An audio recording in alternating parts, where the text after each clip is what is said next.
Cette histoire met en scène Aladdin, un jeune garçon qui demande à un géant d'où il vient. Malgré ses doutes, le géant lui dit qu'il ne peut rien répondre concernant son origine.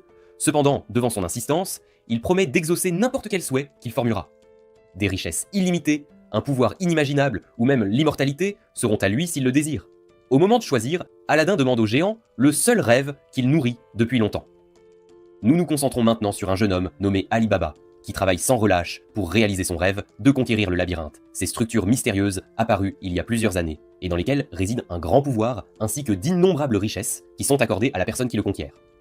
Suivant sa routine quotidienne, Ali Baba effectue son travail sans grande difficulté, mais une petite exception survient et le plonge dans plusieurs problèmes. Admeki tente de se reposer, mais il rencontre à nouveau Aladdin. Puisque discuter ne lui apporte pas grand-chose, il parle à Aladdin des donjons. Le lendemain matin, Aladdin demande l'emplacement de cet endroit, et Ali Baba lui indique le labyrinthe, situé dans la ville apparu il y a 10 ans, qui est le 7e donjon Amon. Pendant qu'il parle du pouvoir de l'argent, Aladdin tombe sur Morgiana, une jeune fille qui s'avère être une esclave. Il s'approche rapidement d'elle et brise ses chaînes en jouant de la flûte qu'il porte autour du cou. Cependant, Boudil, le patron d'Ali Baba, arrive quelques secondes plus tard et frappe la jeune fille à plusieurs reprises.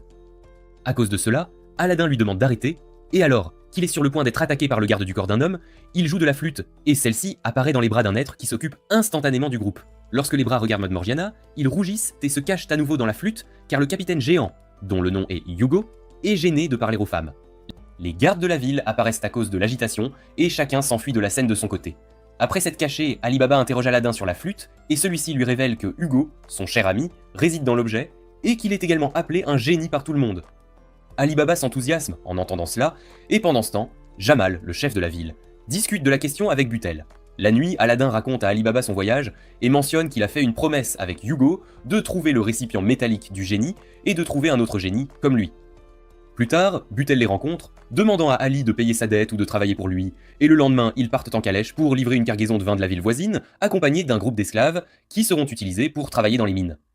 À mi-chemin du voyage, un monstre géant émerge de la terre, attiré par l'odeur de la cargaison, ce qui fait tomber une jeune esclave de la calèche, aux côtés de Morgiana, qui tend le bras pour tenter de la sauver. Dans un moment de détresse, Aladdin décide d'agir de son propre chef pour la secourir, avec l'aide de Hugo. Il utilise son turban magique pour transporter toute la cargaison de vin à l'intérieur de la créature. Gemul observe la zone de loin et demande ensuite à Aladdin le même souhait qu'il avait demandé à Hugo, c'est-à-dire de devenir amis. Aladdin et Ali Baba s'aventurent dans le donjon. Après avoir échappé de justesse à la noyade et aux brûlures, nos courageux protagonistes rencontrent une armée de fourmis extraterrestres. Avec l'aide du pouvoir de Hugo, ils parviennent à les vaincre, mais Aladdin s'effondre d'épuisement. Il s'avère qu'à chaque fois qu'il invoque son ami magique, cela consomme une partie de sa propre énergie, et il ne peut le faire qu'un nombre limité de fois, avant de devoir se recharger et prendre un repos bien mérité. Ali Baba s'occupe de lui pendant qu'il est inconscient, et à ce moment-là, ils sont surpris par Morgiana, l'esclave aux cheveux magenta du précédent épisode, qui est entré dans le donjon avec son maître, Sharif Jumil, et un autre esclave nommé Goltas, à la recherche d'Aladdin que Sharif appelle le Magi. Jemuel emmène Aladdin et parvient à persuader Ali Baba de rejoindre son groupe.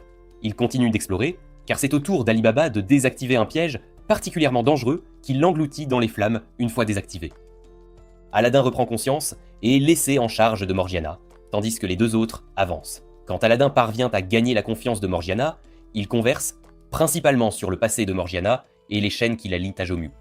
Alors que Morgiana raconte à Aladdin comment Ali Baba est censé être mort, de manière inattendue, il apparaît devant eux. Ils s'échappent rapidement ensemble et se retrouvent devant une porte massive qui nécessite l'utilisation des deux mains et une incantation magique pour s'ouvrir. La porte s'estompe, révélant une impressionnante cité souterraine. Pendant qu'Aladdin et Ali Baba explorent de la ville déserte, Gemul punit Morgiana pour une mauvaise réponse. Une créature visqueuse imite les paroles de Gemul, l'effrayant. Ailleurs, Aladdin et Ali Baba atteignent la salle au trésor, où Gultis apparaît et s'effondre devant eux. Pendant que Gultis les distrait, Morgiana projette Aladdin à travers la pièce. Jemuel ordonne à Morgiana de poursuivre Aladdin pendant qu'il affronte Ali Baba. Ils se battent tous les deux à l'épée, mais Ali Baba esquive facilement les attaques de Jemuel et le met à terre. Jemuel est surpris de la façon dont Ali Baba peut le déjouer. Quand Ali Baba accule Jungul, il ordonne à Morgiana de le sauver. Morgiana se précipite vers Jemal depuis l'autre côté de la pièce, mais le jeune homme aux cheveux blonds tente de persuader Morgiana de le rejoindre, pourtant elle le projette contre les escaliers.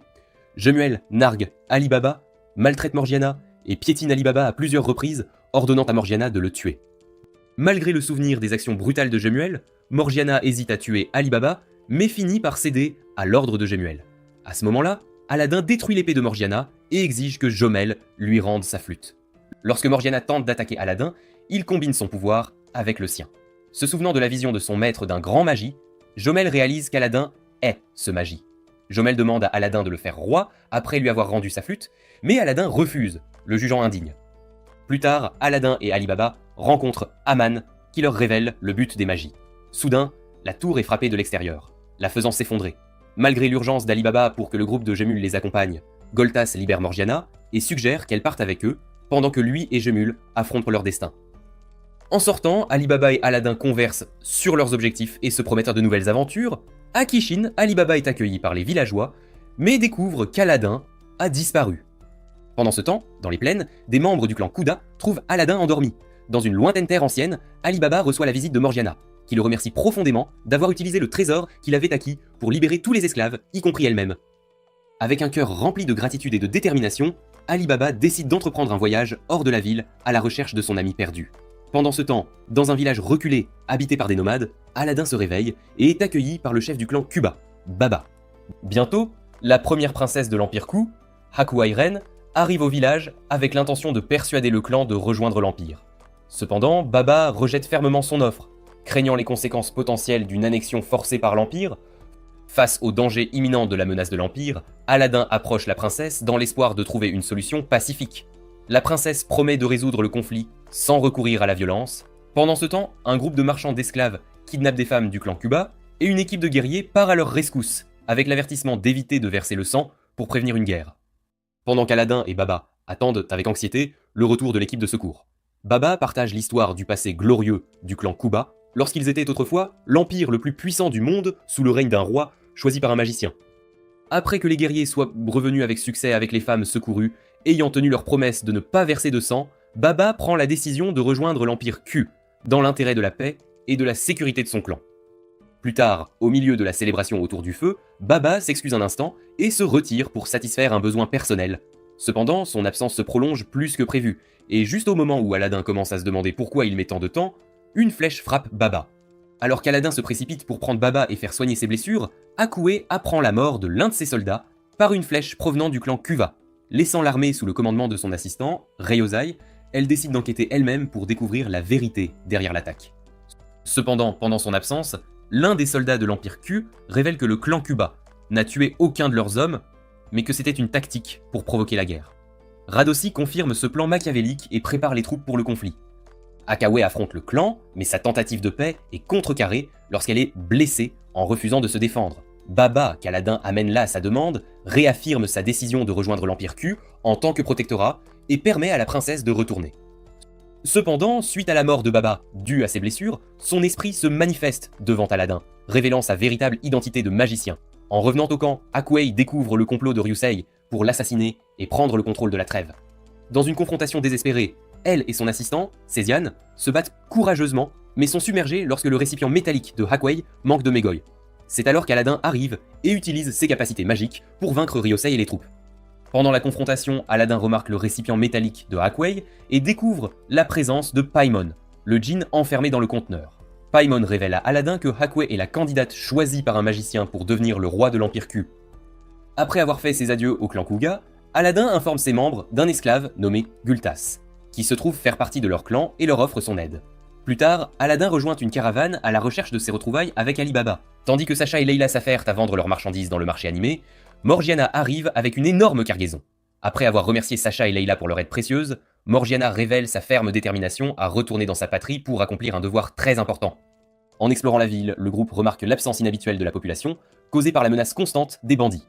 Leila rencontre une marchande d'esclaves nommée Fatima, tandis que Morgiana observe, impuissante, un groupe d'esclaves qui demeure sous son emprise. Pendant la nuit, Morgiana se réveille, perturbée par un cauchemar où elle est hantée par les souvenirs de son passé avec Junio. Leila tente de la réconforter et lui offre des médicaments, lui racontant comment Sacha et un enfant mystérieux l'ont aidé à traverser des moments difficiles. Le lendemain, Morgiana est informée que la caravane doit emprunter une route alternative en raison de la présence persistante de bandits. Dans le repère des bandits, Morgiana les affronte courageusement, impressionnant Fatima par son habileté et son agilité remarquables. Cependant, elle tombe dans un piège lorsqu'un corbeau envoyé par Fatima l'empoisonne, la laissant sans défense. Dans un autre cauchemar, Morgiana rencontre une jeune fille nommée Nadja et lui promet de la protéger coûte que coûte. De retour en ville, Leila remarque l'absence de Morgiana et se joint à un groupe pour la rechercher. Pendant ce temps, dans la cellule des bandits, Morgiana est témoin de la cruauté de Fatima envers Nadja. Inspirée par la voix réconfortante de Gultaz dans son esprit, Morgiana libère les esclaves et vainc les bandits, sauvant Nadja et la réunissant avec ses parents. Aladdin révèle que les bandits attaquent la caravane et le groupe se dirige vers leur repère pour mettre fin à cette menace. Après avoir résolu la situation, Aladdin et Morgiana décident de se rendre à Balbad, où Aladdin demande à Morgiana de lui permettre de l'appeler Mor, symbolisant ainsi leur lien de plus en plus étroit. Les frères Nando s'aventurent à travers le désert aride et s'enfoncent dans la forêt luxuriante où ils découvrent Sinbad endormi. Morgiana exprime sa gratitude envers Aladdin et annonce sa décision de retourner dans sa patrie. Peu de temps après, cependant, leur rencontre est interrompue par Sinbad, Aladdin qui se réveille nu et les salue aimablement. Rassemblés autour d'un feu de camp, Sinbad écoute fasciné les aventures d'Aladdin et partage ses propres ambitions. Lorsque Morgiana détecte l'odeur de la mer, ils courent tous vers une colline d'où ils contemplent le majestueux royaume de Balbad.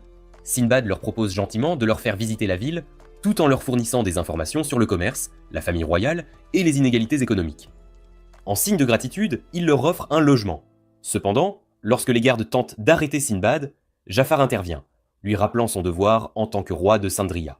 Dans l'intimité de sa chambre, Sinbad se lamente d'être dépouillé de ses vêtements et de son équipement, ce qui irrite Jafar, qui lui rappelle ses responsabilités de monarque.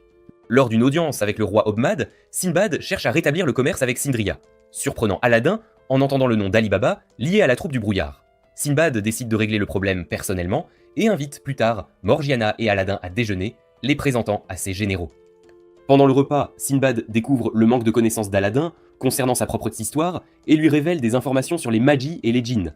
De plus, il demande l'aide d'Aladdin pour capturer les voleurs, ce qui provoque l'opposition de Jafar. Malgré les doutes de Morgiana concernant la moralité de capturer des voleurs populaires, elle accepte d'aider en raison de son inquiétude quant à l'impact sur le commerce. Lors d'une opération risquée, Morgiana et Aladdin affrontent une brume rouge qui provoque des hallucinations. Bien que Jafar parvienne à capturer les voleurs, la situation se complique lorsqu'une brume noire affecte Jafar et que Morgiana est capturée par Qassem. Dans un rebondissement surprenant, Aladdin invoque Ugo et se retrouve face à face avec Ali Baba, le laissant stupéfait par son apparition inattendue. Aladdin fixe son regard sur Ali Baba, qui lui demande d'emprisonner Ugo malgré les objections de Jafar. À contre-cœur, Aladdin obtempère, rappelant à Ali Baba sa promesse d'explorer le monde ensemble comme il l'avait toujours rêvé. Ali Baba, visiblement affecté, s'excuse de ne pas avoir tenu cette promesse, laissant Aladdin sans voix. Lorsque la police militaire de Baobab arrive, Ali Baba, consumé par la colère, invoque les flammes d'Amoun dans un éclat de fureur dévastatrice. Le lendemain, Sinbad s'entretient avec Jafar à propos d'Ali Baba. Pendant ce temps, dans le repère des bandits, Kassan accueille les frères Nando. Ali Baba présente les frères comme des voleurs bienveillants luttant pour les plus démunis. Plus tard, il confronte Qassem concernant l'inclusion de voyous dans leur groupe, exprimant son désaccord avec leur méthode. Lors d'une conversation privée avec Morgiana, Ali Baba est enlevé par elle, l'emmenant dans un voyage à travers les toits de la ville. Pendant ce temps, à l'hôtel, Jafar discute de l'Empire Kou et de la situation politique à Balbad. Dans la chambre d'Aladin, ils réfléchissent tous deux à leurs objectifs, et Morgiana, dans un rebondissement inattendu, jette Ali Baba par la fenêtre. Entre Aladdin et Ali Baba, il y a un moment de gêne, jusqu'à ce que Morgiana exige une explication. Après avoir partagé quelques expériences heureuses du passé, Ali Baba révèle son histoire compliquée avec Qassem. De leur enfance à leur vie d'adulte, il découvre sa véritable identité en tant que fils du roi de Balbad, et affronte son destin royal. Avant qu'il ne puisse l'assimiler pleinement, il est attaqué, et Qassem élabore un plan pour le secourir. Ali Baba se retrouve réuni avec Aladdin et Morgiana, partageant des détails sur son passé avec eux. Pendant ce temps, depuis la pièce adjacente, Sinbad écoute discrètement la conversation d'Ali Baba. Ailleurs à Balbad, Ali Baba est déterminé à découvrir. Lors d'un raid sur un navire, il a une rencontre inattendue avec Qassem qui l'emmène au tombeau de Myriam. Qassem révèle comment le gouvernement a provoqué un incendie dans les quartiers les plus pauvres, prétendant qu'il s'agissait d'une épidémie. Il a fondé la troupe du brouillard pour lutter contre cette injustice et défendre les plus démunis. Il exhorte Ali Baba à rejoindre sa cause en tant que leader. Tandis qu'Aladin écoute l'histoire de son ami, il trouve des parallèles avec la situation du clan Cuba, reliant les points entre les luttes des deux groupes. Voyant la frustration d'Ali Baba, Aladin recourt à un geste ferme pour le sortir de sa torpeur, l'assurant de son soutien, ainsi que de celui de Morgiana. Au milieu de la conversation, Qassem et sa bande font irruption dans la pièce, déclenchant une confrontation avec Sinbad et son équipage. Préoccupé par la situation, Morgiana cherche les conseils d'Ali Baba. Masro intervient dans le combat, affrontant le gang de Qassem. Malgré les tentatives de Qassem pour s'échapper, il est capturé par Masro. Lorsque Sinbad révèle la véritable identité d'Ali Baba en tant que prince, Ali Baba se sent offensé et méfiant quant aux intentions du capitaine. Dans un moment de tension, Ali Baba déchaîne son pouvoir. Mais il est facilement vaincu par Sinbad, qui souligne ses limitations dans l'utilisation des pouvoirs de son djinn. Sinbad surprend tout le monde en offrant son aide à la troupe du brouillard et exprimant son désir d'arrêter les injustices dans les bidonvilles. Bien qu'initialement méfiant, Ali Baba accepte l'offre de Sinbad, reconnaissant leur objectif commun de restaurer l'équilibre dans le monde. Le lendemain, les habitants se rassemblent au palais avec un espoir renouvelé, tandis qu'Ali Baba fait une demande à Obmad pour aider les nécessiteux. Cependant, Obmad est réticent à coopérer. Pendant ce temps, Aladin pressent la menace de Judar et du Corbeau Noir qui rôdent dans l'ombre. Judar se présente comme un oracle au service de l'Empire Ku, affirmant avoir des affaires inachevées avec Obmad. Malgré les protestations d'Ali Baba, Obmad révèle à Sinbad que, suivant les conseils de son conseiller financier, Markio, il a cédé tous les droits commerciaux de Balbad à l'Empire Ku, le rendant incapable de reprendre le commerce avec Sindria. De retour à la base de la trêve du brouillard, Sinbad informe les habitants des bidonvilles de l'échec des négociations avec Obmad. Cependant, ils ont remarqué l'absence de Kazem et de ses camarades. À ce moment-là, Judar apparaît devant Sinbad, qui remarque le comportement étrange du corbeau autour d'Aladin. Sinbad révèle alors qu'Aladin est un magicien, tout comme Judar. Judar attaque Aladin. Hugo intervient pour protéger Aladin. Gravement blessé, Aladin veut qu'Hugo quitte le combat pour les autres, mais Hugo refuse. Finalement, Judar empale Hugo avec une lance de glace massive. Cependant, le djinn utilise ses dernières forces pour écraser Judar de ses propres mains, semblant ne plus répondre aux ordres d'Aladin et se sacrifiant pour protéger ce dernier. Judar est sauvé de la mort par la princesse de l'Empire Ku et son assistant Kalbanka, qui le soigne de ses blessures. Hugo tente de les attaquer, mais la princesse, avec l'aide de son djinn Vinya, parvient à le vaincre. Aladin, furieux de la situation, confronte la princesse, qui ordonne à ses serviteurs d'attaquer tout le monde. Cependant, Sinbad intervient et persuade la princesse de se retirer, évitant ainsi un bain de sang. En s'occupant des blessés de la bataille, Ali Baba et Morgiana tombent sur un Aladin épuisé qui a presque épuisé tout son magua en tentant de ranimer Hugo et se trouve dans un état critique, très préoccupant. Se sentant impuissant de ne pas pouvoir l'aider, Kassem étant toujours porté disparu, Ali Baba reçoit la visite de son autre frère, le vizir Saabad. Sinbad révèle que c'est Saabad qui divulguait des informations sur l'armée à la troupe du brouillard, expliquant qu'il l'avait fait pour protéger Ali Baba, considéré comme le seul capable d'arrêter Ahmad. Il révèle en outre qu'Ahmad, après avoir contracté une dette massive auprès de l'Empire Ku, a l'intention de la rembourser en vendant les habitants de Balbad comme esclaves. En entendant cela, Morgiana exhorte Ali Baba à s'opposer à son frère et aux injustices qu'il commet. Avant de retourner au palais, Samad avertit Alaba que dans 5 jours, Ahmad épousera une des princesses de l'Empire Ku, et à cette occasion, il annoncera sa décision de transformer les habitants de Balbad en esclaves, une sombre destinée. Plus tard, alors qu'Aladin ne montre toujours aucun signe de réveil, Sinbad informe Alababa que pour contrecarrer les plans d'Ahmed et empêcher l'Empire Ku de s'emparer du pays, il doit absolument prendre le trône de Balbad. Alors qu'Alababa médite sur cette idée en errant dans les rues, Cassim, l'un des derniers membres de la troupe du brouillard, l'aborde. Il lui révèle qu'il est déjà au courant du plan d'esclavage d'Ahmed, et avec l'aide du marchand d'armes, qui lui fournit ses outils magiques, il compte bien déclencher une rébellion d'ici 2 jours. Cependant, Alababa refuse de coopérer avec lui, affirmant qu'il cherchera une solution qui n'implique la mort de personne. Après le départ de Cassim, Alababa part à la recherche de Sinbad et lui demande de lui enseigner comment utiliser correctement son djinn. Quelque temps après, Morgiana tente de retrouver Alababa sans succès et comprend qu'il est parti affronter son frère seul. Pendant ce temps, aux portes du palais, Alababa se présente devant les gardes, se déclarant 3e prince de Balbad et demande la permission d'entrer pour faire face à Ahmed. Alababa parvient à pénétrer dans l'enceinte du palais, mais Ahmed envoie l'un des 3 puissants gardes royaux de l'Empire Ku pour l'éliminer. Après avoir enfin réussi à s'équiper correctement de l'épée d'Aman, Alababa vainc le premier garde dans une bataille intense, mais est ensuite confronté au second garde et à son armée de singes qui lui barrent le chemin. À ce moment critique, Morgiana apparaît pour combattre à sa place, permettant à Alababa d'avancer. Tandis que Morgiana affronte le second garde avec sa force et ses capacités surhumaines, Alababa se bat contre le 3e garde. Cependant, il manque de magua durant la confrontation. Astucieusement, il crée une petite flamme avec de l'huile, juste assez pour enflammer momentanément l'épée d'Aman et l'utiliser pour vaincre le 3e garde. Pendant ce temps, Sinbad apprend la situation et se précipite au palais pour intervenir si besoin. Tous les gardes enfin vaincus, Ali Baba atteint la salle du trône où Ahmed ordonne à ses gardes de l'exécuter. Cependant, Sabman intervient en faveur d'Alababa, insistant sur le fait qu'ils doivent avoir une conversation entre frères, sans aucune interférence extérieure.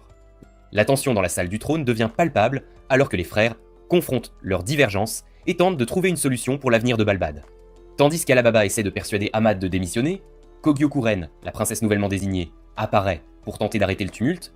Elle affirme que même si Ahmad est évincé du pouvoir, un autre roi doit être choisi pour l'épouser, dans le cadre de l'accord de Balbad avec l'Empire Ku, et tous les accords entre les deux pays, y compris le traité d'esclavage, doivent être respectés.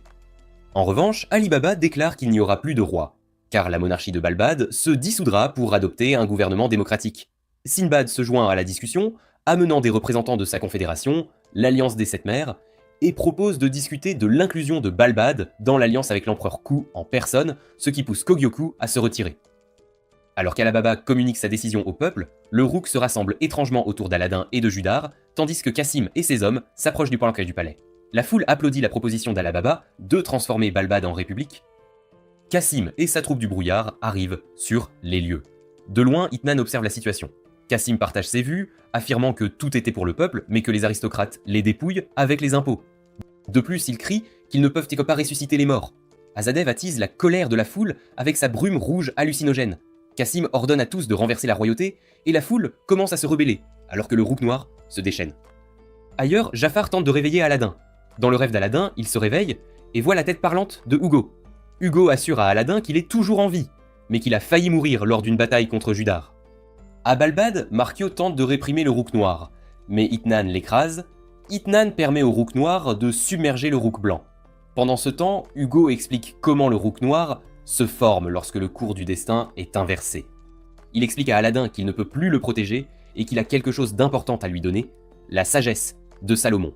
Au plus profond du vortex de la connaissance, Salomon informe Aladin qu'il va renaître. Aux côtés d'Aladin, Jafar et Masrour supposent qu'il est temps de se diriger vers le palais. Dans le palais, les gardes sont massacrés et Barkak exhorte Soukmad à agir. Cependant, Soukmad reste indécis jusqu'à ce qu'Alababa prenne des mesures. Alababa ordonne à la moitié de l'armée royale de bloquer la porte principale, tandis que l'autre moitié réprime les envahisseurs dans le palais. Face à Cassim et son groupe, Alababa exige une explication sur leurs actions et Cassim affirme qu'il n'a pas besoin d'égalité ni de roi. Lorsque Cassim attaque Alababa, les autres utilisent leur brume noire pour le maîtriser. Ali Baba déchaîne ses flammes pour se libérer et Zainab l'attaque avec sa brume rouge.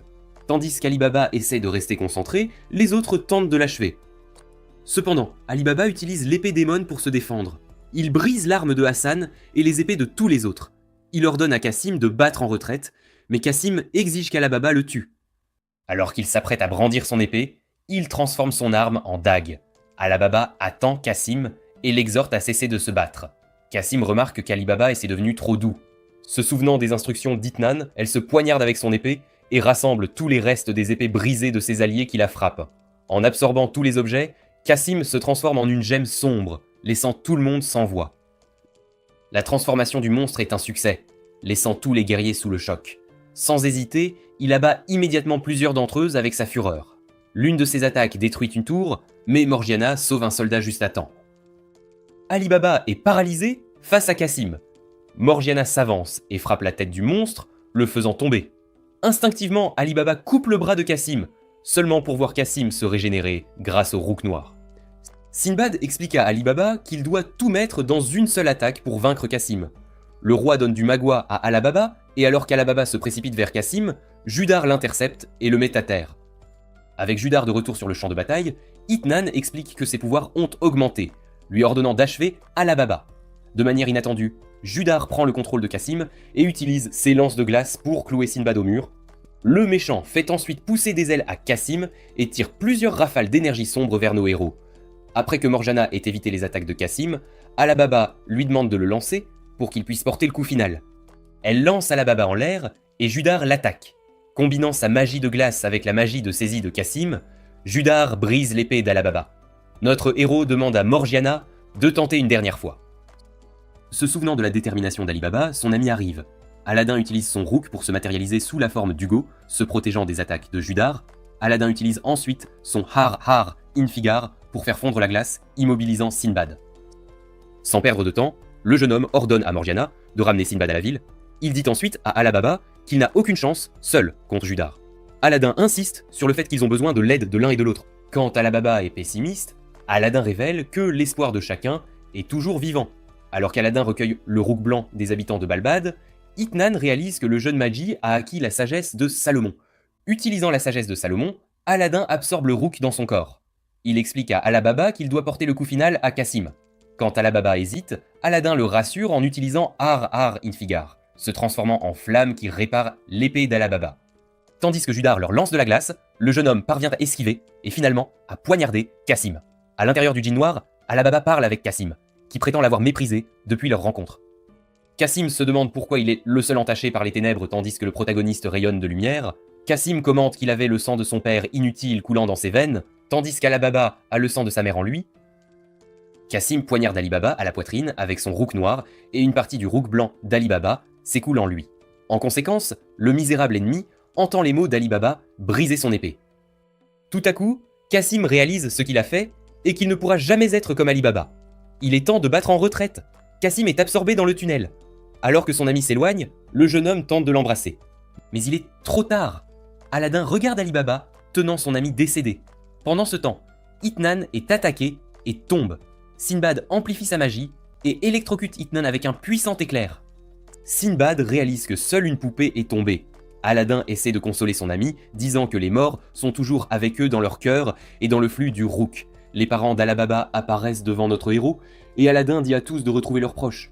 Tous les défunts reviennent, une fois de plus pour un dernier souvenir avec leurs proches. Morgiana embrasse Aladdin et Alibaba. Pendant la reconstruction de Balbad, chacun participe pour aider les citoyens, Alibaba travaillant étroitement avec les représentants. Dehors, Alibaba est mordu par un serpent jusqu'à ce que Barkak le retire. Un soldat les avertit de l'approche de la flotte de l'Empire Kou. Sinbad affirme que l'Empire Kou vise à contrôler Balbad en raison de son manque de gouvernement, conseillant à Alibaba de diriger pour éviter d'être perçu comme une menace. Alibaba refuse, alors Sinbad l'assomme. Quelques jours plus tard, Alibaba se réveille dans la cabine et voit une île proche. Jafar l'informe qu'on leur a donné des médicaments pour les maintenir endormis pendant le voyage vers Sindria, où Sinbad négocie avec l'Empire Kou pour sauver Balbad et Alibaba. Des mois plus tard, Morgiana s'entraîne avec Masrur jusqu'à ce qu'ils apprennent le retour de Sinbad. Plus tard, Sinbad discute d'une rencontre avec Alibaba et Aladdin, affirmant le droit de Balbad à devenir une république, bien que sous le contrôle de l'Empire Kou. Alibaba jure de continuer à se battre, tandis que Sinbad explique qu'Al-Tamen, responsable de la crise économique de Balbad, offre 2 mentors pour les aider à s'améliorer. Un soldat signale une créature géante venant du sud. Dehors, la créature ravage l'île. Sinbad envoie Yamuraya et Sharkan pour l'affronter. Yamuraya attaque avec sa magie de l'eau. Sharkan commence à la détruire, la transformant en un gigantesque pieu pour les citoyens. Sinbad présente Yamuraya à Aladdin et Alibaba. Sharkan arrive pour faire connaissance avec Alibaba. Yamuraya fait remarquer qu'Alibaba pourrait réaliser la folie de Sharkan, ce qui mène à une dispute. Sinbad les sépare. Pendant la célébration du Maharajan, Alibaba et Aladdin s'amusent, recevant des laits d'une jeune femme. Alibaba demande où est Morgiana, et elle se révèle. Le jeune homme complimente Morgiana, la faisant rougir. Plus tard, Alibaba demande à Morgiana si elle est sûre de rester avec eux ou de rentrer chez elle. Elle veut se battre avec eux pour sauver les opprimés, ce à quoi Aladdin consent. Morgiana danse joyeusement avec Aladdin et les réponses d'Alibaba.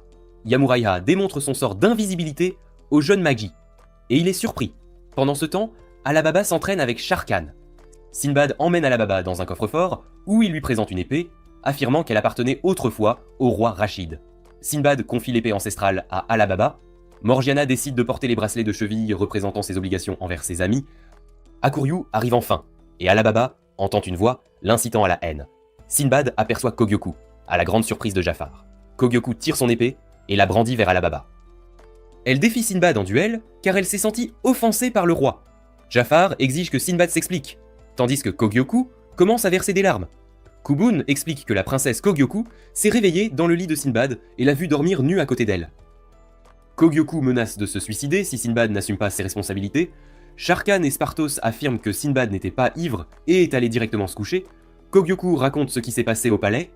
Elle observe Sinbad autour du pilier et n'a jamais eu l'occasion de lui parler. Elle dit que quelqu'un l'a assommé.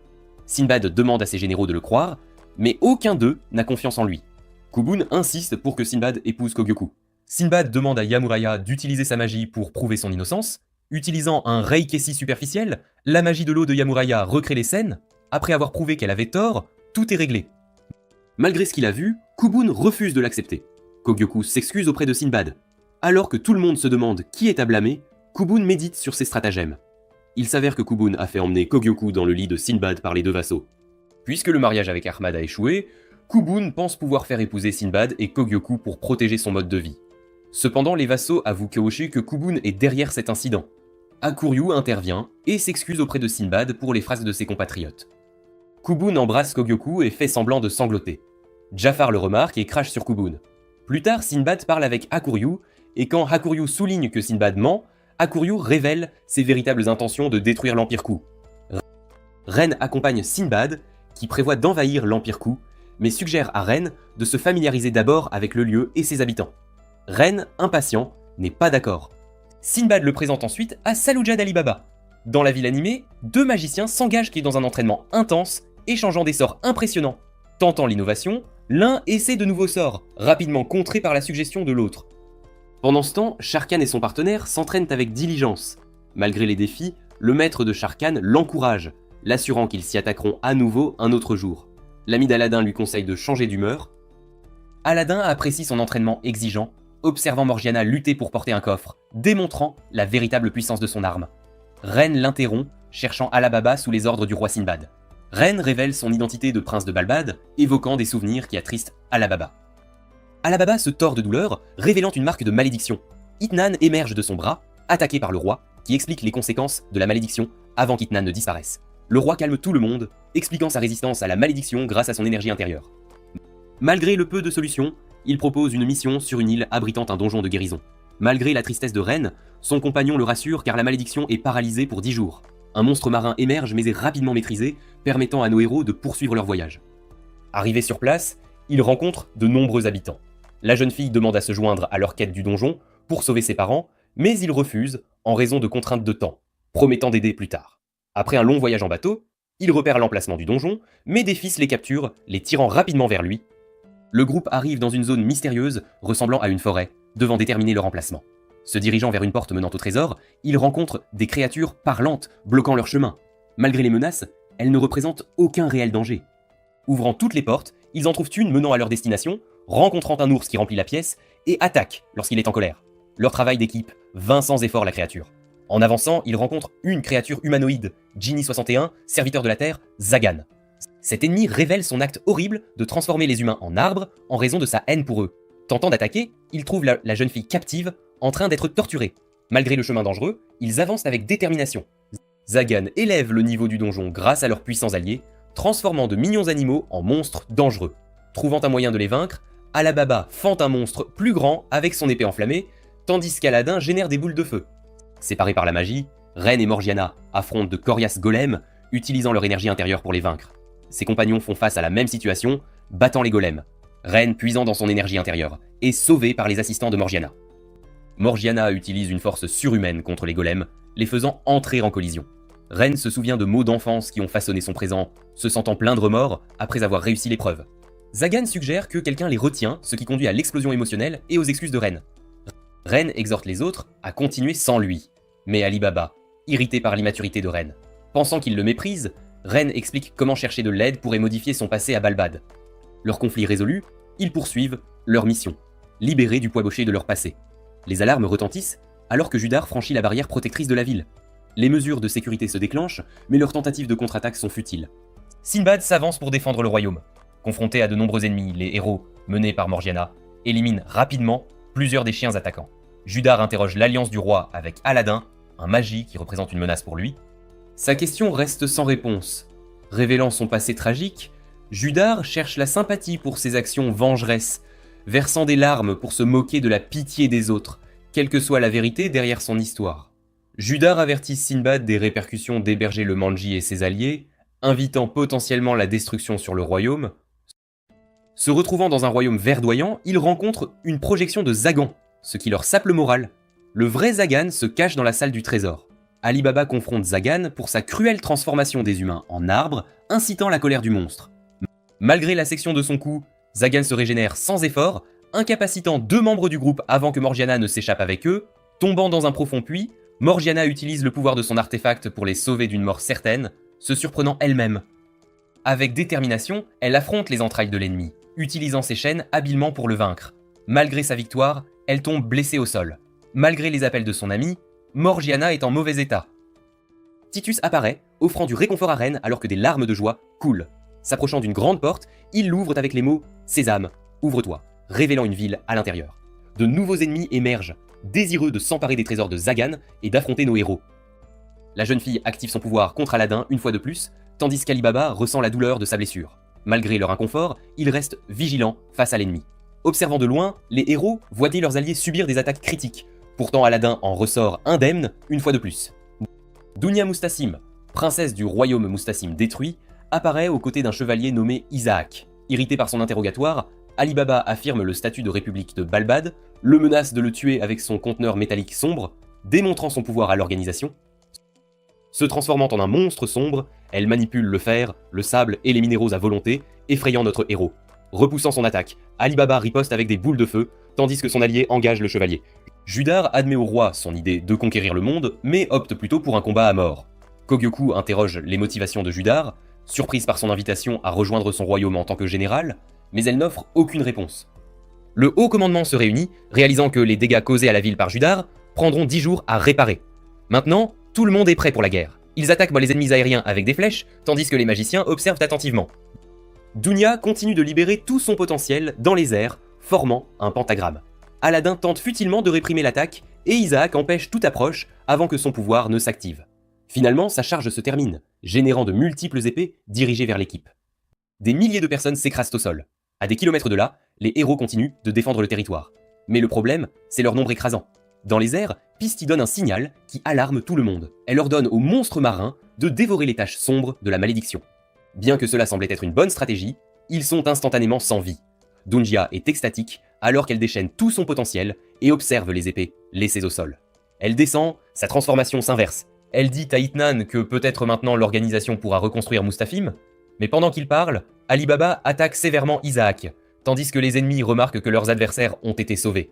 Bien que gravement blessé, Isaac continue de protéger sa princesse. Saisissant l'opportunité, le jeune homme attaque et remarque que sa tête se fend en deux. Il est vide à l'intérieur. Isaac était une marionnette contrôlée par ses pouvoirs. Nav, son partenaire, disparaît finalement. Dumia est sous le choc et pleure la mort de son compagnon. Notre héroïne est sur ses gardes, mais réalise qu'elle est contrôlée, tout comme Cassim. Juste au moment où il semble que tout va se résoudre, Dumia reçoit un poignard dans le dos de la part de son allié. Elle rampe, ensanglantée sur le sol. Ali Baba et les autres s'approchent de sa sœur. Quelque chose à l'intérieur de notre héros se manifeste, et il ressent son âme et ses souvenirs avec Isaac. Il est également témoin des derniers instants du royaume de Musassim, il tombe plus profondément dans les ténèbres. Ils sont témoins de la façon dont les soldats ennemis veulent tuer une petite Dunya, et c'est Isaac qui la sauve en recevant les attaques. Tous deux partagent une haine profonde envers le monde, et parfois Ali Baba perd sa foi et son espoir, maudissant son propre destin. Aladdin tente d'intervenir, mais est attaqué par Yifman, qui s'approche maintenant du jeune homme. Ali Baba le frappe, mais tombe dans le piège de l'ennemi car lui aussi est maintenant devenu un être sombre. Quand Aladdin tente d'utiliser la sagesse de Salomon, l'ornement d'Ali Baba l'attaque avec le ruc noir. Aladdin explique qu'ils doivent écraser cet ornement. Morgiana apparaît de manière inattendue et combat Ali Baba, qui retrouve presque sa volonté. Cependant, l'ornement pousse Ali Baba à projeter Morgiana contre le mur. Akariou devient le maître de Zagan et lui crée un bras en bois. Il se précipite pour soutenir son compagnon. Pendant qu'Akariou distrait Ali Baba, Morgiana détruit l'ornement d'un coup de pied. Ensuite, Aladdin utilise la sagesse de Salomon pour entrer dans l'esprit d'Ali Baba. Aladdin retrouve son ami. Soudain, quelqu'un pousse le jeune magicien. Ali Baba affirme que son destin est de commettre des erreurs. Cependant, Aladdin a une réponse différente et explique qu'Ali Baba est une personne courageuse dont le destin est de guider le rouk. Près des côtes de Sindria, Sinbad trouve Itmin utilisant la magie de téléportation. Il se transforme en sa forme complète, équipé de djinns. Quand Itmin croit avoir l'avantage, Sinbad explique que son corps a déjà été maudit. Sinbad explose et réduit Itmin en poussière. Dans l'esprit d'Ali Baba, Aladdin trouve Itman, qui veut qu'ils en finissent avec lui. Il demande à Itman pourquoi lui et son organisation font cela. Itman explique qu'il libère tout le monde du destin. Quand Aladdin mentionne Al-Matoran, Itman leur donne une idée du monde qui est tombé dans les ténèbres. Itman essaie de provoquer Ali Baba pour qu'il l'attaque. Cependant, Ali Baba fait tomber l'arme d'Itman. Itman se demande comment il affrontera le roi Salomon tout en se baignant dans le ruc blanc. Dunya, au bord de la mort, voit Isaac avant de s'éteindre en paix. Quand Morgiana réalise qu'Ali Baba va bien, elle s'effondre dans ses bras, épuisée. Plus tard, tout le monde sort du donjon de Zagan. Aladdin commente qu'il agira comme guide d'Ali Baba et l'aidera à devenir un grand leader. Ali Baba prend la main de son ami et ils se regardent tous deux avec fierté et détermination. Pendant la guerre, Aladdin déchaîne son pouvoir magique et invoque 3 impressionnants Yugos. Sa magie devient évidente même de loin. Sinbad présente les conquérants du donjon Zagan. Pour célébrer leur victoire et anticiper les prochaines aventures, les citoyens de Sindria se plongent dans les festivités. Aladdin et ses amis assistent à une représentation théâtrale basée sur leurs exploits. Ali Baba s'excuse pour toutes les inquiétudes qu'il leur a causées. Pendant ce temps, Quen informe Hakuryu des ordres reçus de l'Empire Ku, leur ordonnant de rentrer chez eux. Bien qu'ivrogne, Kugyoku refuse. Plus tard, Sinbad parle à Aladdin de 3 autres magies à ses côtés et lui demande d'aller à Rem en tant que magi de Sindria. Mais Aladdin déclare qu'il n'est pas encore le magi de Sindria. Pendant qu'Aladdin rend visite à Dunya, Sinbad emmène Kugyoku se promener, exprimant son souhait que son bonheur soit éternel, ce à quoi elle acquiesce. Jafar les observe et critique Sinbad pour avoir manipulé Kugyoku. Mais Sinbad répond qu'elle est précieuse, tout comme Ali Baba et ses amis. Jafar regrette d'être devenu quelqu'un qu'il ne voulait pas être, mais reconnaît que c'est le chemin qu'il a choisi. Ailleurs, Ali Baba rencontre Aladdin, et apprenant que son ami est allé voir Dunya, confesse que c'est douloureux pour lui car cela lui rappelle Cassim. Il affirme qu'il ne peut pas pardonner à Altamen. Aladdin exprime son appréciation pour ce monde et sa détermination à ne pas le laisser disparaître. Cependant, il se demande quelle sera sa prochaine étape. Plus tard, Yamraya donne à Aladdin le turban réparé et fournit plus d'informations sur la relation problématique entre les magiciens et les djinns, ainsi que sur leur patrie, Magnostat. Dans la cour, Kugyoku joue seul avec des fleurs, jusqu'à ce qu'Ali Baba marche accidentellement dessus. En guise d'excuse, il lui offre une couronne de fleurs. Morgiana les observe pendant son entraînement, jusqu'à ce qu'elle entende un bruit venant d'Hakuryu, qui lui confesse qu'il partira bientôt de Sindria. Lors de la réunion de Sinbad avec ses 8 généraux, Yamraya remarque que le vaisseau métallique sombre porte le symbole de l'académie de Magnostat. Pendant ce temps, Aladdin joue avec Dunya, qui est enfin éveillé, jusqu'à ce qu'il soit interrompu par Sinbad et Yamraya. En réalisant la situation, Yamraya sauve la princesse du harcèlement. Par ailleurs, Ali Baba et Morgiana interceptent Hakuryu pour confirmer son départ. Hakuryu dit à Ali Baba qu'il croit que son ami suivra le chemin dicté par son cœur et exprime sa gratitude. Sinbad assure à Dunya que Sindria n'a aucun lien avec Magnostat ou Yamraya. Cependant, en la touchant, ses vaisseaux métalliques la rejettent et des restes du vaisseau métallique sombre apparaissent sur son corps. Pour la sauver, Aladdin utilise la sagesse de Salomon. Alors que la nuit tombe, Ali Baba admet que faire ses adieux à Hakuryu sera triste. Aladdin annonce que lui aussi entreprendra un voyage en solitaire. Aladdin explique les raisons de son désir soudain de voyager seul. Pendant ce temps, Sinbad confesse à Yamraya sa réticence à ce qu'Aladdin aille à Magnostat. Ali Baba se souvient de leur promesse commune de mettre fin à Altamen ensemble, mais Aladdin insiste sur la nécessité d'acquérir plus de connaissances afin d'accomplir son destin de roi, encourageant Ali Baba à trouver sa propre voie. Le lendemain, pendant son entraînement avec Masrour, Morgiana interroge son maître sur sa patrie. Tout en suggérant qu'elle devrait la visiter, il la prévient de garder des attentes modérées, car aucun finaliste n'y réside. Au palais de Sindria, Aladdin nourrit Dunya, qui s'interroge sur sa raison de se rendre à Magnostat. Ailleurs, l'entraînement d'Ali Baba est interrompu par Kugyoku, qui manque de le frapper dans le feu de l'action. Elle lui demande sa compagnie, mais l'arrivée de Sinbad interrompt leur conversation.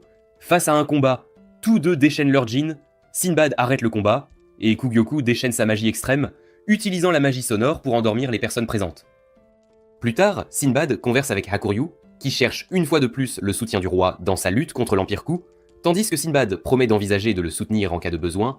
Jafar observe silencieusement avant de se retirer. De son côté, Kugyoku et Ali Baba discutent de la bataille. Kugyoku prévoit de retourner dans son pays pour convaincre son frère et Judar que Sindria n'est pas leur ennemi.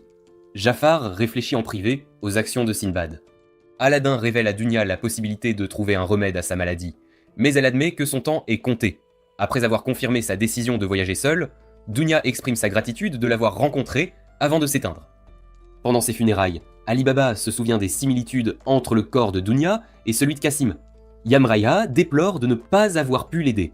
Plus tard, Hakuryu partage avec Morgiana son passé et la tragédie qu'Altamen a infligée à sa famille avant de s'enquérir du sien. En découvrant qu'elle n'a pas de famille et qu'elle était esclave jusqu'à récemment, Hakuryu réfléchit à la possibilité qu'elle ait des frères et sœurs quelque part. Pendant ce temps, Kugyoku confesse son amour pour Sinbad à Ali Baba et partage les détails de son passé qui sont similaires à ceux d'Ali Baba. Les deux décident de forger une amitié.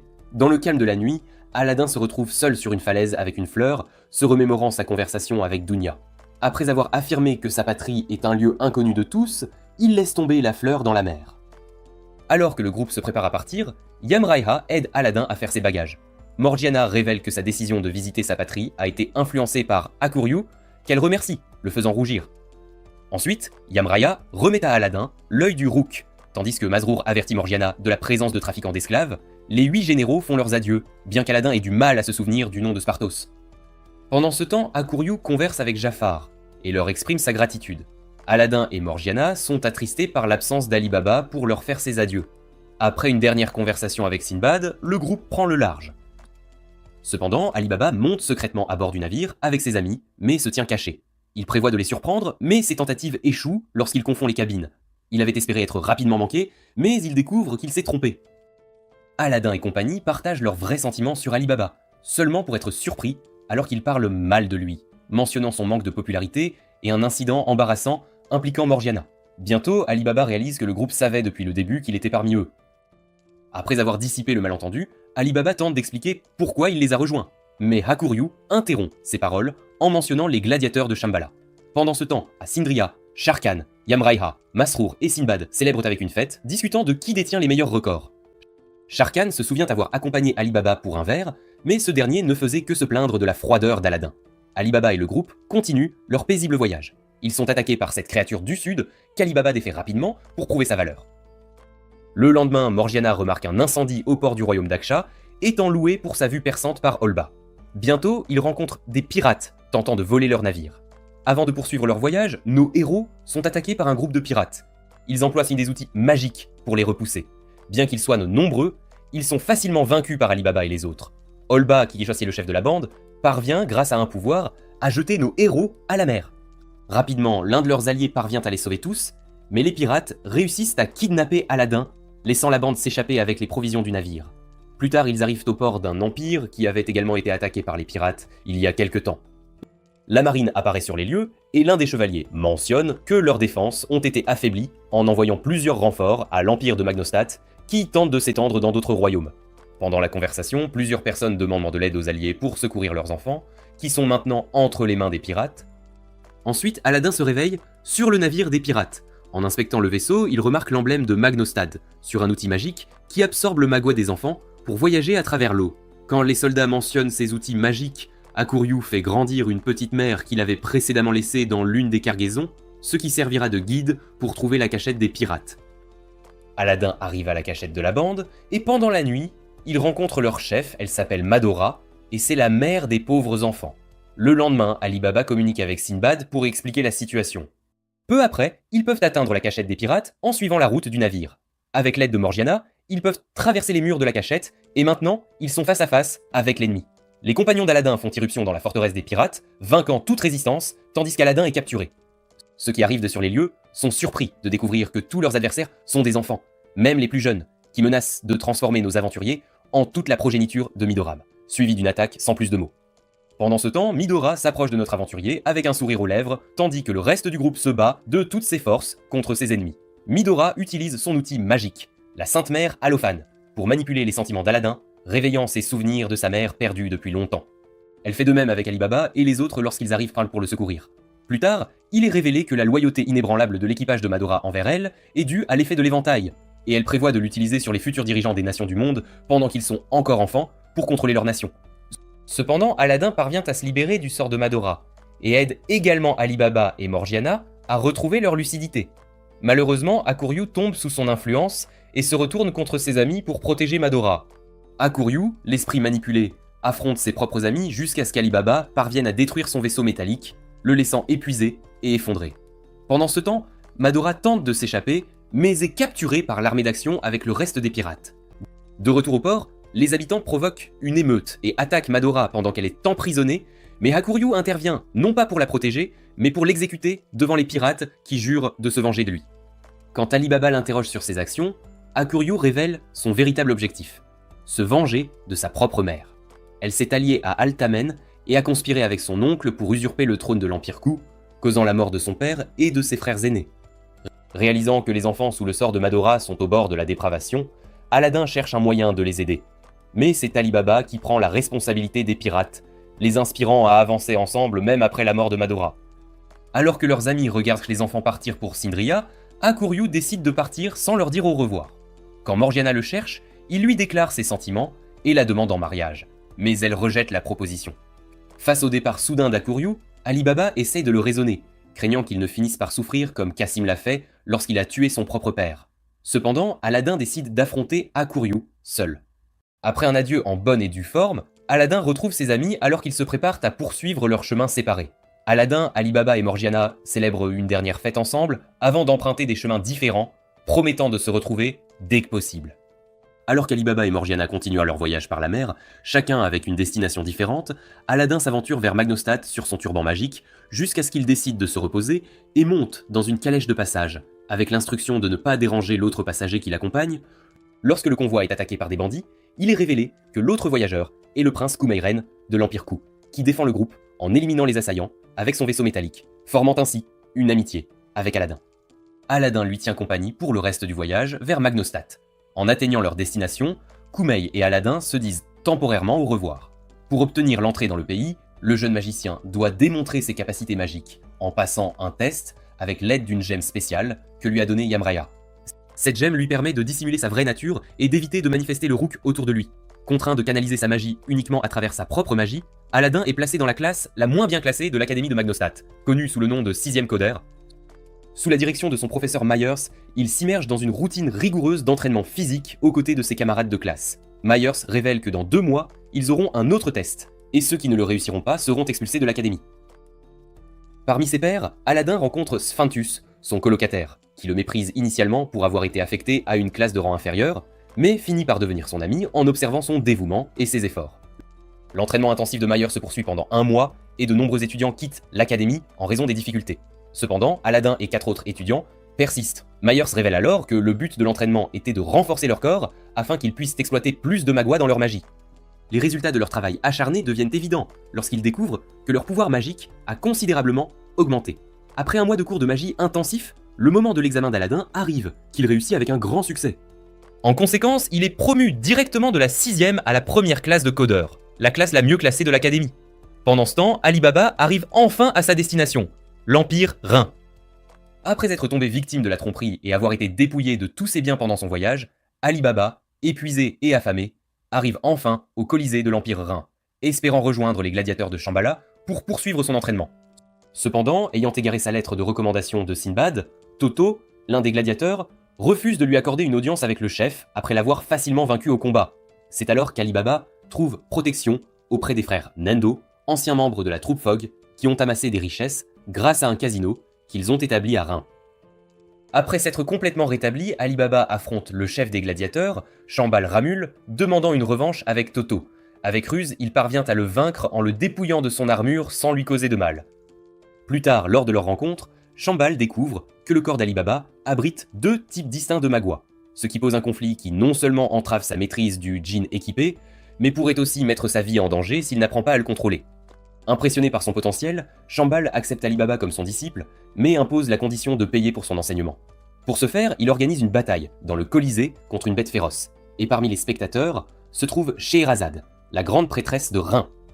Ali Baba se retrouve face à un sérieux défi alors qu'il débute dans le Colisée, où il lui est interdit d'utiliser son récipient métallique.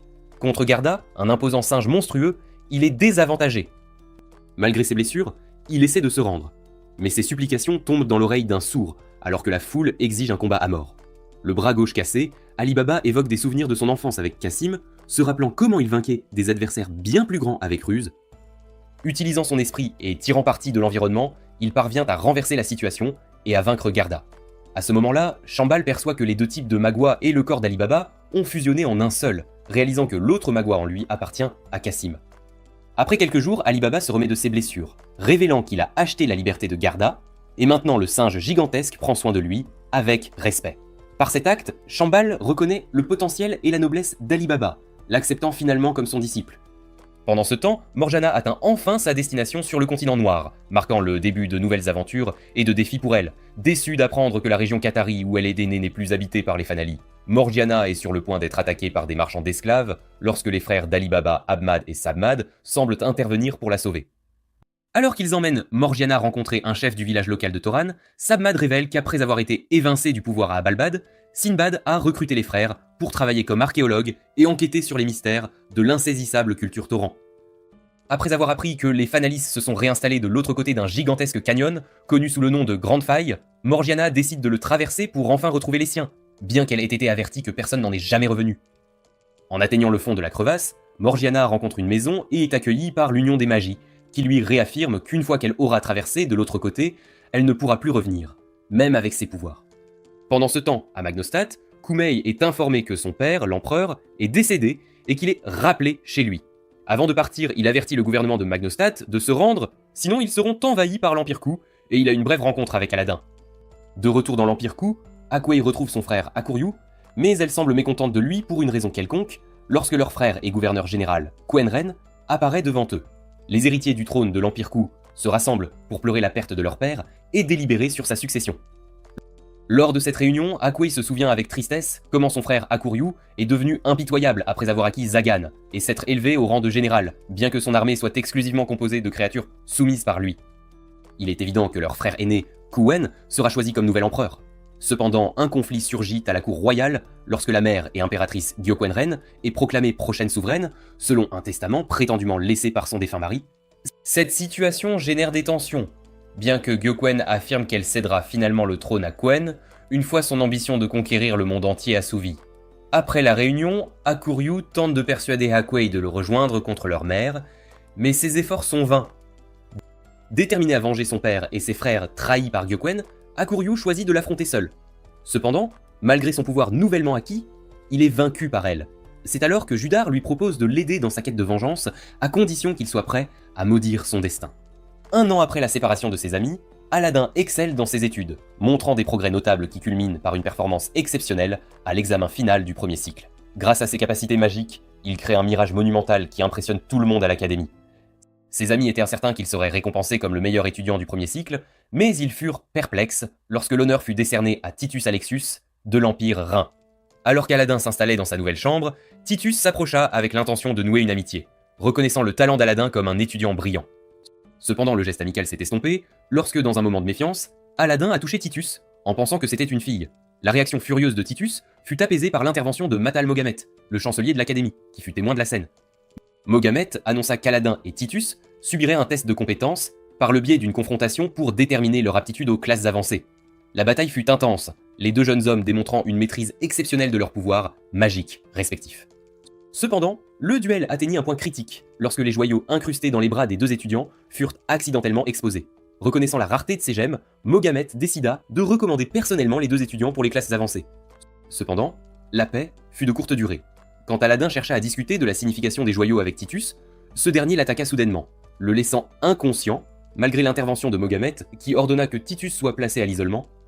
Alors qu'Aladin luttait pour se rétablir, Titus contacta Scheherazade, qui lui confia de poursuivre sa mission, arguant que c'était la raison fondamentale de son existence. Titus surprend Aladin au milieu de la nuit, révélant son identité de magie de Scheherazade et confessant sa mission secrète. Au même moment, il exhibe un cristal de rubis sur son avant-bras qui lui permet de communiquer télépathiquement avec sa magie, mais il découvre que le cristal d'Aladin a une fonction différente. Malgré la déception initiale, Aladin recherche l'amitié de Titus, qui accepte finalement de les accompagner à la cité magique. La cité magique éblouit les trois visiteurs par sa splendeur et sa magie. Sphintus est émerveillé de voir comment les outils magiques ont remplacé le besoin d'esclaves par rapport à sa patrie. Sphintus est traité avec révérence en raison de son statut de magicien, tandis qu'Aladin, bien que lui aussi magicien, est perçu avec moins de prestige. Cependant, Titus trouve de la joie dans les plaisirs simples de la vie, comme s'occuper d'un chaton, malgré les objections de ses créateurs. Le système de classe de la cité magique divise les citoyens en 5 catégories, allant des professeurs et étudiants aux citoyens ordinaires et aux plus défavorisés. Aladin découvre que le 5e district est restreint, et la nuit suivante, Titus sollicite son aide pour infiltrer la bibliothèque du professeur et en apprendre davantage sur ce district. Avec l'aide de la magie d'Aladin et de Sphintus, ils parviennent à entrer dans la bibliothèque et à trouver un passage secret menant à la partie souterraine de la ville où résident les citoyens de 5e classe. Le sombre monde souterrain du 5e district est décrit comme un lieu sans espoir où le magua de ses habitants est constamment drainé pour alimenter le luxe et le confort de la surface. Le désespoir est palpable alors qu'Aladin et ses amis sont témoins de l'agonie d'une jeune fille nommée Marga, dont la vie s'éteint en raison de la perte de son magua. Titus, ému par sa situation, crée une barrière pour arrêter le processus de drainage et offre son aide, même si cela signifie sacrifier une partie de sa propre force vitale. Le groupe découvre que le 5e district est en réalité une usine de production de magua, où les habitants sont traités comme des outils pour maintenir le bien-être des citoyens de classe supérieure. Malgré les différences psychosociales, Aladin, Titus et leurs amis décident d'aider Marga, qui rêve d'échapper à son existence sombre et de devenir une érudite ou une guérisseuse. Le geste bienveillant d'Aladin, transformant le sable en une représentation de la ville et jouant avec Marga, montre une lueur d'espoir au milieu de l'obscurité. Cependant, la dure réalité de la situation de Marga devient évidente lorsqu'elle révèle que sa maladie cardiaque la condamne à une mort précoce malgré les efforts pour la sauver. La présence constante d'une escouade de magiciens patrouillant le district et éliminant les mourants souligne la cruauté et l'indifférence des autorités envers les habitants de 5e classe. Malgré les avertissements de conséquences mortelles, Titus et Aladin décident d'intervenir pour sauver Marga de son destin inévitable, risquant leur propre vie dans le processus. Doron jette la jeune fille dans le puits tandis qu'Aladin et Titus, sans hésitation, plongent dans l'abîme sombre dans une tentative désespérée de secourir Marga et de défier le système cruel qui la condamne. Titus parvient à sauver une jeune fille du vide, les autres, apparaissant comme des ennemis, leur demandent qui ils sont, et ils répondent en détruisant le site. Leur adversaire dégaine soudainement une plante dangereuse comme arme. La plante blesse gravement notre héros, il meurt mais est assisté par Sphintus, qui le ranime.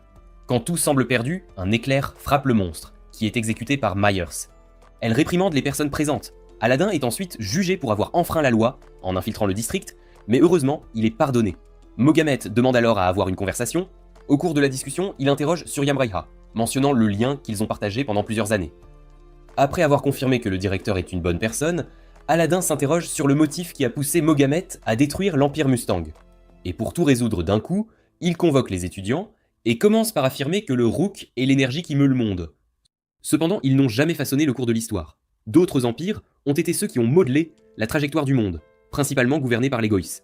Il utilise ensuite la magie de clairvoyance et montre aux étudiants des souvenirs des événements passés qui se sont produits dans l'Empire Mustang. Et fondamentalement, les mages qui servaient sous la royauté étaient discriminés, traités comme moins que des humains et forcés de travailler au point que plusieurs en sont morts, comme ce fut le cas pour sa femme. Malgré les injustices, Mogamet croyait avec ferveur que les mages étaient nés avec un but précis, celui d'aider les gens. Jusque-là, tout allait bien. Mais plus tard, les mages furent impliqués dans une guerre où tous périrent, ne laissant que Mogamet en vie. Quand il voit comment vivent les Goïs, ne se souciant de rien, il réalise la grave erreur qu'il a commise. C'est pourquoi il a fondé un pays exclusivement habité par des mages, pour les guider vers un monde meilleur. Mogamet reprend l'histoire, commentant qu'il forme temporairement une alliance avec les Goïs, ce qui finit par déclencher un conflit impliquant des innocents. Aladin prend quelques secondes pour réfléchir, puis reproche à Mogamet le sort des gens du 5e niveau et le triste état dans lequel ils vivent. Cependant, le vieil homme parle d'eux comme s'ils étaient inférieurs, et mentionne également qu'ils vivent avec des besoins fondamentaux sans la nécessité de travailler. Mogamet dit à ses étudiants que les mages doivent contrôler les Goïs pour progresser, car ils sont nés pour guider le monde sur le bon chemin. Quelques jours plus tard, alors qu'Aladin marche avec les autres, il est choqué par les attitudes du vieil homme lorsqu'un Goï s'approche de Mogamet pour lui demander quelque chose, et il l'attaque cruellement. Il voit les humains comme de simples insectes. Peu après, Marga reçoit un traitement magique pour prolonger sa vie. Le lendemain, ils ont un cours discutant du Rook noir, avec lequel on peut créer une forme de vie artificielle grâce à un nouveau processus alchimique, ce qui est le sort ultime. Titus fait ses adieux à Scheherazade, qui lui dit de ne pas s'attacher aux gens car il lui reste peu de temps. Notre héros se tourne vers le directeur, exprimant son inquiétude et expliquant qu'il ne veut pas mourir car il prévoit de passer plus de temps avec Marga. Le garçon explique au directeur qu'il n'est pas humain car il a été créé par la magie de Scheherazade. Titus perd le contrôle après avoir maudit son destin cruel. Pendant un instant, Scheherazade reprend conscience dans son corps et dit à Mogamet de se rendre à son puissant empire. Le magicien n'hésite pas et coupe sa communication avec la reine. Plus tard, Mogamet dit à Aladin qu'il a autrefois conféré sa magie à Itnan, mais a réalisé que c'était une erreur, car elle a fini entre les mains des Goïs. Le jeune homme mentionne les outils fournis aux pirates, et le directeur précise que pour construire le royaume, il devait lever des fonds. Le lendemain, le directeur annonce qu'ils mèneront la guerre contre l'Empire Rhin et Titus Alexius, car cet empire possède 3 conquérants de donjons, ce qui pourrait rendre la victoire impossible. Néanmoins, le directeur persiste dans son idée.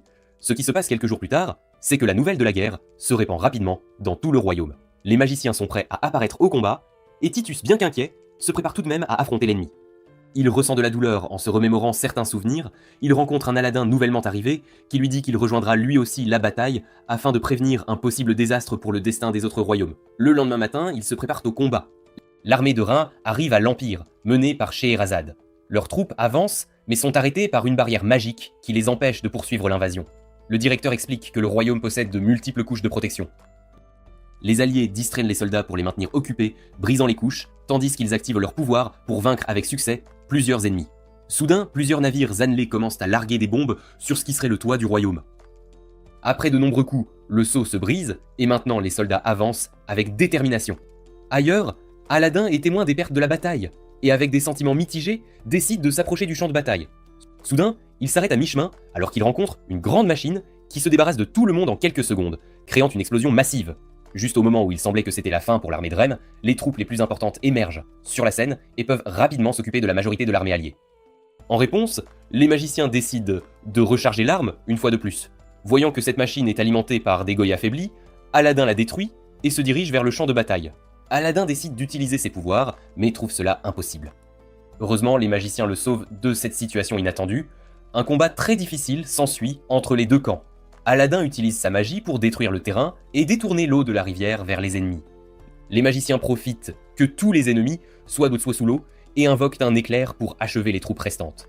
Soudain, Aladin commence à recevoir une grande quantité de magua du Rook. Pendant ce temps, les troupes de Rhin se regroupent et utilisent des attaques spéciales provenant de l'artefact ennemi. Grâce à cela, il se débarrasse d'un grand nombre de magiciens en quelques minutes. À un moment donné, il tente de détruire la barrière protectrice, mais Aladin essaie d'empêcher que cela ne se produise et les abat facilement. Après avoir prouvé son identité de magie, le jeune homme tire un coup de semonce sur l'ennemi pour arrêter le combat une fois pour toutes. Après avoir eu une conversation avec le directeur, Aladin se prépare à lancer une autre attaque, car il ne reçoit aucune réponse positive de son adversaire. Cette fois, l'attaque est différente, car elle crée une avalanche de sable qui pousse les ennemis vers les rives. Toute l'armée décide de se rendre, à l'exception de leur chef, qui marche furieusement vers l'endroit où nos héros sont positionnés. Il exploite maintenant le pouvoir de Barbatos et invoque son équipement de djinn, avec lequel il peut facilement pénétrer la barrière protectrice. Il engage une confrontation avec notre héros, mais avant de pouvoir l'achever, il ne peut tolérer cette nouvelle transformation, car s'il dépasse quelques minutes dans cet état, il pourrait finir par mourir. Quand il lance l'attaque et qu'il semble qu'il va causer une dévastation totale au corps du jeune Aladin, Ali Baba intervient héroïquement alors que tout dégénère. Maintenant, Ali Baba s'excuse auprès de Titus pour la tension qui a atteint ce niveau, mais l'inattendu est que Scheherazade est maintenant apparue sur les lieux. Notre protagoniste lui explique qu'elle doit cesser d'envahir le royaume des magiciens, sinon de très mauvaises choses se produiront dans le monde. Avec un visage inexpressif, elle décide de retirer ses troupes. Plus tard, les deux camps s'éloignent de l'endroit pour parler en privé. La conversation s'étend jusqu'à minuit, Scheherazade révèle que son véritable corps se trouve quelque part dans son royaume, où elle se repose secrètement, car elle est trop âgée pour même bouger. Puis Aladin finit de raconter une histoire tragique sur une vision qu'il a eue, laissant les personnes présentes sans voix. Immédiatement, Ali Baba le réprimande et lui dit qu'il n'est pas seul, car il est entouré d'amis et d'alliés. Plus tard, Scheherazade parle à Titus et s'excuse. Elle lui dit aussi que les troupes de Rham attendront l'aube pour retirer leurs forces, impliquant que la guerre est arrivée à son terme. Peu après, un soldat annonce que l'armée du coup d'État est partie, avec un grand nombre de soldats sous leur commandement.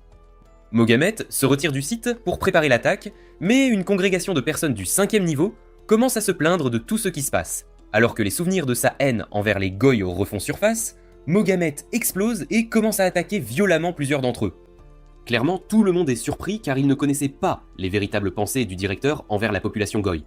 Alors le vieil homme descend, dans la partie la plus basse du district, avec la seule idée de défendre les magiciens.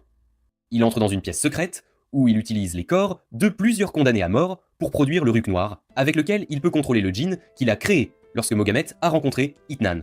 Si la guerre n'était pas le pire, une immense quantité de Ruk Noir émerge du royaume. Aladin et Ali Baba s'approchent du site, mais les djinns quittent rapidement les lieux. Nous voyons Kumeï diriger l'armée du coup d'État quand, de manière inattendue, ils sont attaqués par de multiples djinns. L'un d'eux finit par éliminer une grande partie de l'armée. Après ses vaines tentatives de les vaincre, Kumeï canalise son pouvoir le plus grand, anéantissant finalement les djinns. Pourtant, le récit ne culmine pas là. Des cendres des ennemis vaincus, une formidable vague de Ruk Noir émerge, convergeant vers son origine, annulant tous les efforts des jeunes guerriers comme du temps simplement perdu. Des géants arrivent immédiatement pour se débarrasser du reste de l'armée, et c'est Mogamet lui-même qui les contrôle. Quand Kumeï était sur le point de perdre la bataille, Ali Baba est entré en scène pour intervenir dans ce massacre. Aladin fait de même, et ensemble, ils parviennent à contenir la majorité des monstres. Kuen arrive sur les lieux, et ses compagnons défont facilement tous les ennemis. Il s'approche ensuite de Kumeï, et grâce à son pouvoir de phénix, l'un de ses 3 djinns, il peut soigner ses blessures. Ali Baba arrive quelques instants plus tard, avec son allié, et explique qu'il est le prince de Balbad, qui est intervenu dans la bataille pour sauver la vie de Reine Kumeï. Bien qu'initialement dubitatif, ils finissent par conclure un accord de paix. De retour là où se trouve Mogamet, il rappelle tous les djinns et fait également un mouvement trompeur en envoyant ses ennemis à l'emplacement de Scheherazade pour l'assassiner. Elle et ses troupes engagent le combat, mais elles sont en infériorité numérique par rapport au potentiel de leurs ennemis géants. Pendant ce temps, Titus rencontre Marga et réalise qu'il doit prendre une décision. Peu après, il se dirige vers l'endroit où se trouve le directeur, et après une conversation infructueuse, Titus utilise tout le pouvoir que Scheherazade lui a conféré pour arrêter la dépravation du directeur, contrecarrant ainsi les plans du vieil homme. Juste au moment où il semblait que tout était fini, la fournaise contrôlée par le directeur commence à rassembler du magua d'elle-même et se transforme en une masse d'énergie mélangée à du ruc, qui monte vers la surface et invoque une entité sombre dans le ciel.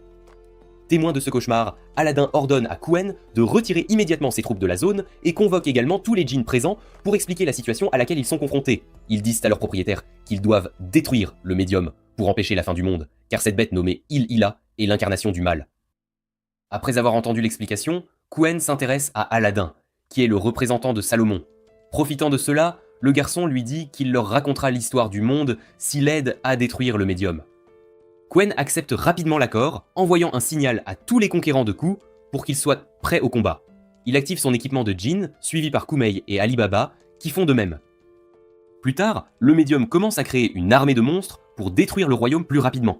Scheherazade commence à protéger les gens, mais est blessé dans le processus. Cependant, rien d'autre ne lui arrive, car Ali Baba l'aide à temps.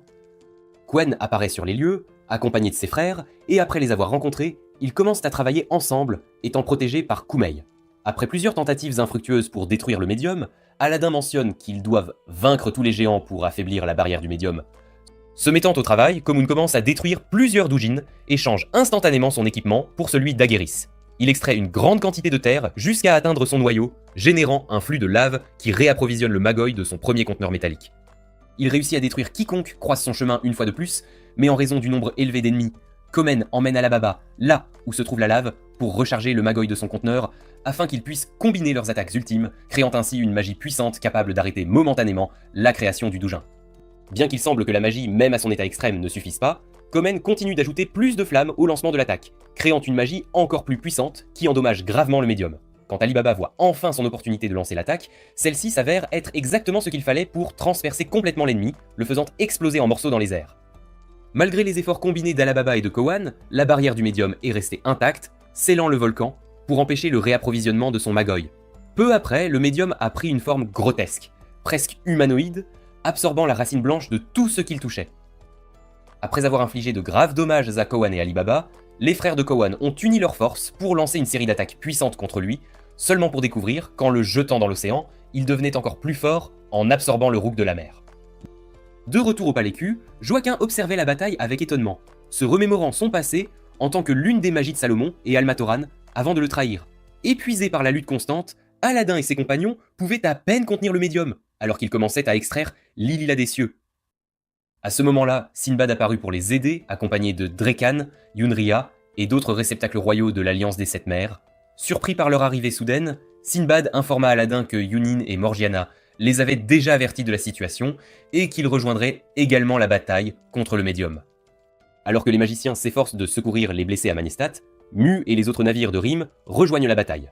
Dans un ultime effort pour détruire le médium, Charizade se sacrifie pour revitaliser les réceptacles royaux épuisés avec le dernier de son Magoy, et toutes les captures de donjons unissent leurs forces pour l'attaquer de toutes leurs forces en même temps. Cependant, le médium survit au coup, mais Aladdin aperçoit une petite lumière en son sein qui le fait douter. Convaincu que cela doit être lié d'une manière ou d'une autre à Tidus et Mogamut, les magiciens utilisent la sagesse de Salomon pour les atteindre, accompagnés de Yamriha, qui souhaite également retrouver son père adoptif. Il trouve Matmogamut, réconforté par le rouk de Tidus, et le chancelier révèle son profond regret pour tous les problèmes qu'il a causés et pour toutes les personnes qu'il a entraînées dans la dépravation afin de créer le médium. À ce moment-là, il est révélé que Yamraya a été enlevée du palais royal de Mustassim alors qu'elle n'était qu'une enfant et élevée par lui, mais elle affirme ne pas le regretter du tout, et qu'il sera toujours un père pour elle. Modement décide de partir vers le grand flux de ruches, après avoir demandé à Aladdin de chercher un moyen de racheter ceux qui étaient tombés dans la dépravation et de les ramener également à la ruche blanche. Alors que le médium s'effondre, Joaquin se réjouit car bien qu'elle n'ait pas pu faire venir Ilera cette fois-ci, le médium avait affaibli les frontières entre les mondes, et un autre médium pourra provoquer son avènement immédiatement une fois achevé. Pendant ce temps, au Grand Palais, Hugo salue Scheherazade et lui offre l'opportunité de se réincarner en magie, mais elle permet à Tidus de le faire à sa place.